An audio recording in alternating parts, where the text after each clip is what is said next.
proses melalui hafalan, proses melalui tulisan. Yang jelas dari sejarah pengumpulan Al-Quran awal di masa Nabi, Al-Quran sudah selesai. Ya, sudah selesai dalam proses pengumpulannya dan juga dalam proses dalam bentuk tulisan. Bedanya hanya tidak ada mushaf resmi. Nah, gitu ya. Belum ada mushaf resmi. Makanya nanti di masa Abu Bakar ada istilahnya suhuf Abu Bakar, di masa Khalifah Utsman ada mushaf al-Utsmaniyah. Suara saya bisa kita terdengar, Pak. Halo? Halo, ya, Pak. Aman, Pak. Baik. Kita lanjut. Nah, pertanyaannya sekarang adalah kemudian Al-Quran itu disalin. Padahal tadi kita di awal sudah sebutkan bahwa Jibril datang ke Nabi itu dengan tidak bawa mushaf, tidak membawa Tuhan, nah gitu ya. Bagaimana kemudian Al-Quran itu ditulis? Ini yang menjadi concern nanti dalam kajian ulumul Quran, utamanya dalam ilmu Rasm Utsmani ya. Karena nanti akan dirunut sejarah bagaimana kemudian Al-Quran itu disalin oleh para sahabat. Baik. Nah, untuk menulis Al-Quran itu ilmunya adalah bernama ilmu Rasm. Di mana ilmu Rasm ini berarti al-athar, ya, yang artinya bekas atau peninggalan. Kata ini juga memiliki sinonim ya, seperti az-zubur, ar-rashm itu pakai shin ya, bukan sin kecil, sin besar. Ar-rashmu, ya ini salah tulis itu. Al-khat, as-satr, semuanya berarti tulisan. Tapi secara istilah nanti kalau disebut rasm itu biasanya adalah mengacu pada cara penulisan atau sistem penulisan kata di dalam Al-Quran yang disetujui oleh sahabat Utsman bin Affan pada waktu penulisan mushaf di masanya. Makanya nanti dalam perkembangannya rasmnya disebut dengan rasm Utsmani. Ya, tidak disebut rasm Nabawi. Ya, karena memang pembakuan ini terjadi di masa Khalifah Utsman. Ya, ada yang mengatakan tahun 28 Hijriah ya. Tidak juga dinamakan rasm Abu Bakar. Karena memang suhuf Abu Bakar, pembakuan atau pembukuan di masa Abu Bakar itu belum ada standar penulisan, belum ada standar penulisan itu di masa. Makanya sistem penulisan Al-Quran itu dikenalnya dengan sebutan Rasm Utsmaniyah, bukan Rasm Abu Bakar, bukan Rasm Nabawi. Nah ini, jadi nanti ini sejarah perkembangannya ke sana ya. Jadi yang ditetapkan di masa Nabi itu adalah bagaimana kelengkapan bacaannya tadi, ya sudah utuh, Al-Fatihah sampai Anas sudah selesai, ya. Kemudian para sahabat yang bisa menulis itu akan menuliskan apa yang diterima oleh apa yang diterima dari Nabi. Nah, untuk tambahan di slide tidak ada. Kalau teman-teman ingin melihat sebenarnya siapa sih person-person sahabat yang menjadi para juru tulis Nabi itu, selain Zaid bin Thabit, itu bisa teman-teman buka misalkan di bukunya Profesor Dr. Mustafa Azami ya. Beliau punya kitab kecil. Ini bisa di-download di Google ya. Kutabun Nabi, para penulis, para juru tulis Nabi. Kutabun Nabi. Di sana itu berisi riwayat-riwayat yang menjelaskan siapa-siapa yang sering menuliskan di hadapan Rasul. Baik itu terkait dengan Al-Quran maupun yang terkait dengan korespondensi Nabi. Ya, sebagaimana kita ketahui bahwa Rasul itu di antara media dakwahnya adalah surat ya, korespondensi ke beberapa penguasa. Nah, di situ sudah dikumpulkan oleh Mustafa Azami dalam kitab dalam kitab kecil namanya Kutabun Nabi. Yang jelas Zaid bin Thabit, kemudian Khulafaur Rasyidin, itu ada beberapa nama sahabat yang memiliki kecakapan.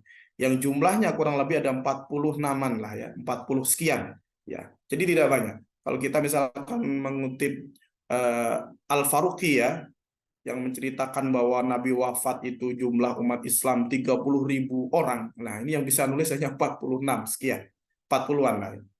Artinya memang kebanyakan umat Islam itu dalam meriwayatkan Al-Quran itu dengan hafalan. Ya, jadi tadi itu yang disebut al-jam'u fis sudur itu memang di masa-masa awal sangat-sangat mendominasi ya, sangat-sangat mendominasi. Baik, kita lanjut. Nah, bagaimana kemudian Al-Quran dari masa ke masa? Tadi kita sudah menjelaskan bagaimana pengumpulannya ya. Pengumpulannya bahwa Al-Quran itu diriwayatkan dengan dua jalur intinya. Hafalan. Nah, kita akan lebih dalam membahas ya, mengulik bagaimana penulisannya, karena kita temanya pengumpulan dan penulisan dan pengumpulan. Silakan nanti kalau memang ingin diperdalam terkait dengan hafalan seperti apa, ketika mentranskrip, menuliskan dari proses hafalan ke tulisan, nanti bisa kita diskusikan lagi. Tapi kita akan lebih fokus ke sejarah perkembangan tulisan Al-Quran dari masa ke masa. Nah, ini tadi yang kita singgung. Secara garis besar bisa kita bagi menjadi 4 ya, karena yang ada di dunia Islam sekarang itu tidak terlepas dari 4 fase ini. Secara sejarah standarisasi penulisan Al-Quran itu bisa dibagi menjadi 4 fase. Pertama masa Nabi, Khulafaur Rasyidin, Umayyah, dan Abbasiyah ya. Yang pertama di masa Nabi, seperti yang tadi kita singgung, itu di tahun beliau wafat 12 Hijriah ya, sampai 6 di masa Nabi, bukan, ini setelah beliau menerima wahyu. Disalin dengan media sederhana. Ya, waktu di zaman Rasul itu media tulisnya berupa kulit, pelepah kurma, tulang belikat, batu tipis, dan lain-lain. Mungkin pernah ada yang dengar cerita bagaimana Umar marah-marah ya, tapi ternyata adiknya sendiri sedang membaca surat Toha. Artinya kan sudah ada tulisan waktu itu ya. Kemudian jenis kaligrafi yang dipakai adalah khot kufi. Ada juga yang mengatakan bukan kufi, tapi skrip Hijazi. Ya, Hijazi itu kayak kufi tapi dia miring gitu. Kemudian yang ketiga, bentuk tulisan di waktu itu belum menggunakan tanda baca, masih polos, tidak ada titik, tidak ada harokat. Ya. Kemudian kembali lagi di masa Nabi yang lebih dipentingkan adalah aspek hafalan, balik al-hifdzu fis sudur. Jadi istilahnya bukan hafid ya, tetapi al-hifdzu fis sudur. Itu di masa Nabi. Kemudian di masa Abu Bakar ini sudah muncul problem karena tadi para khufat ya yang hidup itu banyak yang gugur, terutama di masa Abu Bakar ini banyak pemberontakan. Di waktu itu belum ada pemilahan mana itu TNI, Polri ya gitu ya, sama penghafal. Kayak sekarang kan sudah beda-beda itu. Ya kalau dulu ya hua-hua ya. Yang hufat itu ya tentaranya gitu ya. Jadi ketika ada perintah peperangan yang hafal Quran yang berangkat. Karena nggak ada lagi. Orangnya itu aja. Nah, akibatnya ketika peperangan otomatis kan ada resiko ya ketika para tentara yang gugur ya hufatnya ikut meninggal. Ya. Nah, yang agak berat ya dalam sejarah itu pemberontakan Musailimah Al-Kadzab di tahun 13 Hijriah itu banyak menyebabkan gugurnya para hufat, para hamalatul Quran. Maka kemudian Umar ini mengusulkan kepada Khalifah Abu Bakar agar Al-Quran ini dikodifikasi. Resmi maksudnya ya. Jadi di zaman Nabi sudah ada tulisan, tapi bersifat sporadis. Ya, misalkan Ubay punya mushaf sendiri, sahabat Ali punya mushaf sendiri, kan gitu. Tapi tidak ada perintah resmi dari Rasul, tidak ada. Jadi ini kembali ke inisiatif para sahabat.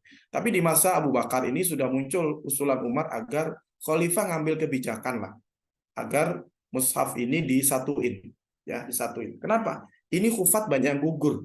Nah, ini nanti teman-teman bisa buka di Bukhari ya, bagaimana Umar ini mengusulkan ke Abu Bakar, alasannya adalah karena banyak para hamalatul Quran yang gugur. Nah, kalau Al-Quran tidak disatukan, khawatir nanti Quran banyak oleh penghafal Quran nanti akan hilang. Nah, itu dalam Bukhari disebutkan Abu Bakar awal Umar. Alasannya Nabi tidak bukan Al-Quran menjadi satu mushaf. Ya. Tapi Umar bersikeras, berulang kali meyakinkan kepada Abu Bakar bahwa usulnya itu benar. Wallahi benar di hadis yang di Bukhari. Nah, singkat cerita kemudian Abu Bakar menerima usul Umar dan menunjuk Zaid. Zaid pun ketika ditunjuk menolak ya. Lebih baik dia disuruh memindahkan gunung dibandingkan harus jadi ketua tim atau ketua lajnah kalau sekarang ya, kepala lajnah. Jadi kalau ada kepala lajnah pertama di dunia ya Zaid harus Nabi plus ya, plus menjadi apa namanya juru tulisnya Rasul, termasuk lebih banyak menyalin Al-Quran di hadapan Rasulullah. Walaupun awalnya menolak karena didesak oleh sahabat Abu Bakar dan Umar, akhirnya dia menerima ya tugas berat dengan catatan ya. Jadi tugas beratnya Zaid itu belum sebagai ketua saja, tetapi tidak sendirian ya. Jadi di-backup oleh para sahabat termasuk itu. Jadi di masa Abu Bakar itu kodifikasinya dibikin woro-woro ya, dibikin pengumuman yang punya hafalan Al-Quran dan tulisan silakan datang ke Masjid Madinah untuk disatukan.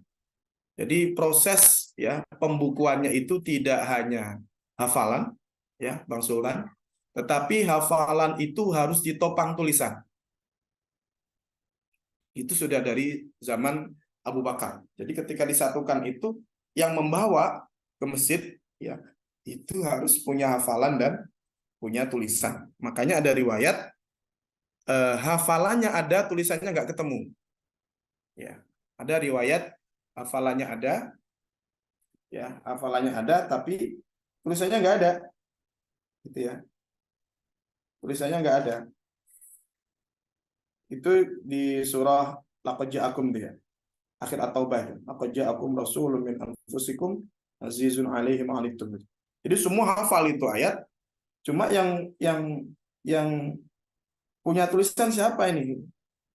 Nah, ringkas cerita kemudian ditemukan di Abu Khuzaimah Al-Ansari, misalnya gitu ya. Jadi itu sebagai bentuk kehati-hatian para sahabat ketika membukukan ya di masa Abu Bakar.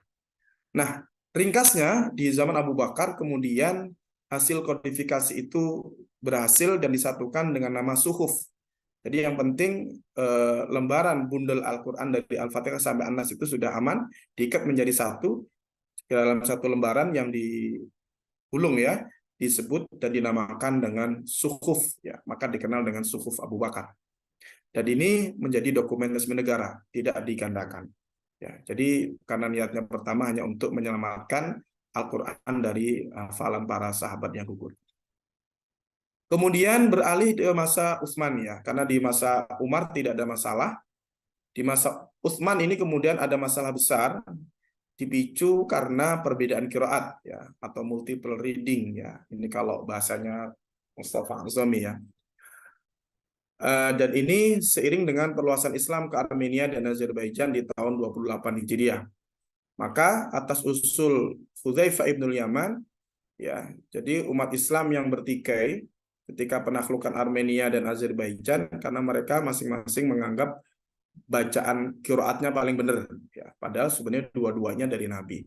Maka Hudzaifah lapor ke Khalifah Utsman agar adrik hadhil ummah, agar umat ini disatukanlah tulisannya itu, tauhidul masahif ya istilahnya ya, agar tidak bertikai terkait dengan perbedaan tulisan tadi ya, tulisan bacaan agar tidak bersih paham terkait dengan penulisan bacaan. Usul itu diterima, kemudian tim dibentuk lagi, ketuanya masih Zaid bin Thabit, hasilnya berupa salinan mushaf Utsmani. Nah itu kan, ada yang mengatakan 4, 5, 6, 7 dan 8 salinan. Ya, jadi kalau suhuf Abu Bakar itu hanya dokumen resmi negara, tapi kalau mushaf Utsmaniyah itu digandakan. Ya, digandakan. Jadi selain menjadi dokumen resmi juga didistribusikan ke kota-kota Islam ya. Kota-kota Islam waktu itu ya, kalau sekarang mungkin Jakarta, Surabaya, Bandung, Medan dan yang lain ya. Jadi dulu pusat-pusat kotanya ya Mekah, Madinah, Syam,